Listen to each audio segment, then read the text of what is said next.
Calon Arang is not a story told lightly.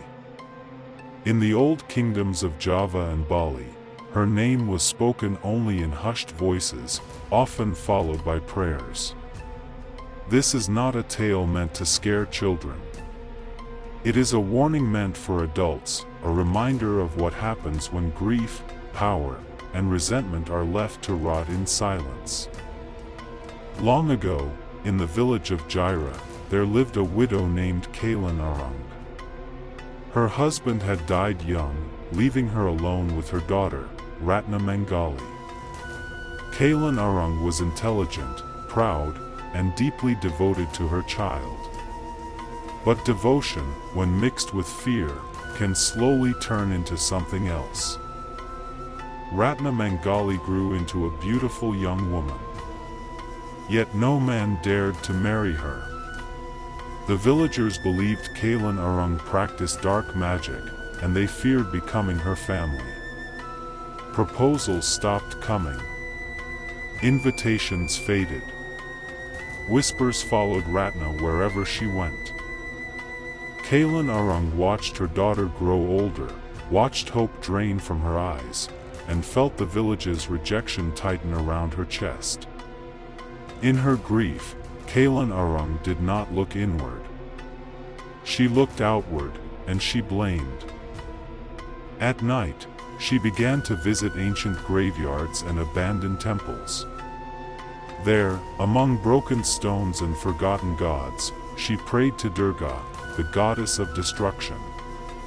But her prayers were not humble. They were demands. Calon Arang learned forbidden knowledge.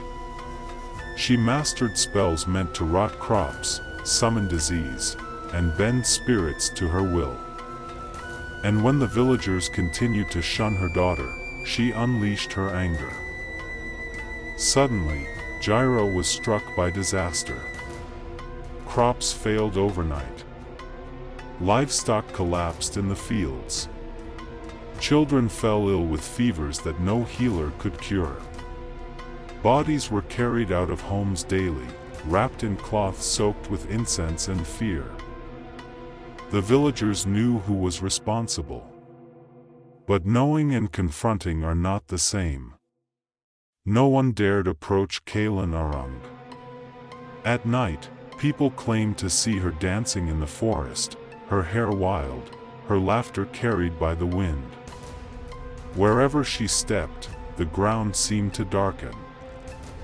News of the suffering reached King Erlangga.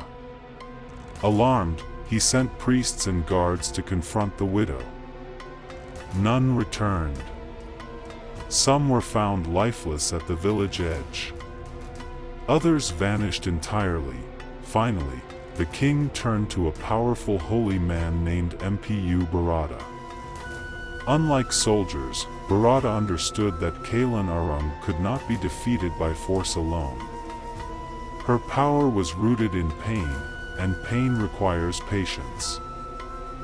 Bharata devised a plan. He sent his disciple, Mpu Bahula, to Jira. Bahula was instructed not to fight, but to observe. Disguised as a wandering scholar, Bahula gained Calon Arang's trust by showing interest in her daughter. To Calon Arang's surprise, Bahula asked to marry Ratna Mangali. Desperate to see her daughter accepted, Calon Arang agreed. A grand wedding was held, and for a brief moment, the village breathed again. After the marriage, Bahula secretly stole Calon Arang's book of spells. He delivered it to Mpu Bharata, who studied its contents carefully. Only then did Bharata confront Calon Arang directly. Their battle was not one of swords, but of words, mantras, and will. Calon Arang summoned storms and spirits. Bharata countered with prayers and sacred knowledge. The earth shook as forces older than kingdoms clashed. At last, Calon Arang faltered. Stripped of her spells, she stood exposed, not as a demon, but as a grieving mother who had gone too far.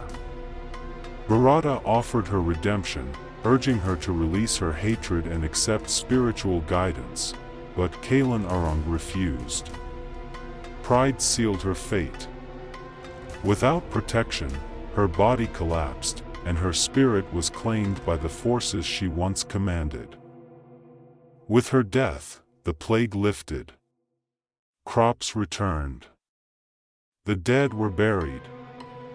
The village survived, yet the story does not end there. Even now, Calon Arang is remembered not only as a villain, but as a cautionary figure. In Balinese dance, her rage is performed with terrifying grace.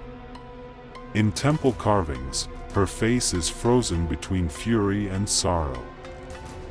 The legend warns that unchecked grief can become destructive power.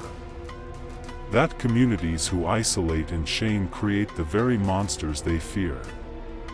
And that magic, once fueled by anger, consumes its wielder first. Calon Arang remains a shadow in Indonesian folklore, reminding us that evil is rarely born without reason. It grows slowly, nurtured by neglect, until it demands to be seen, and when it is finally noticed, it is often too late. So when the night feels heavy and the wind carries strange laughter, remember Calon Arang. Remember her not as a witch alone, but as a mirror reflecting what happens when pain is ignored and love is twisted by fear, because the most dangerous magic is not learned from ancient books. It is learned when suffering is left unanswered, and silence becomes a spell of its own. Some stories are meant to be remembered, others are meant to be avoided. If you enjoyed this story, you can support the channel by liking and subscribing.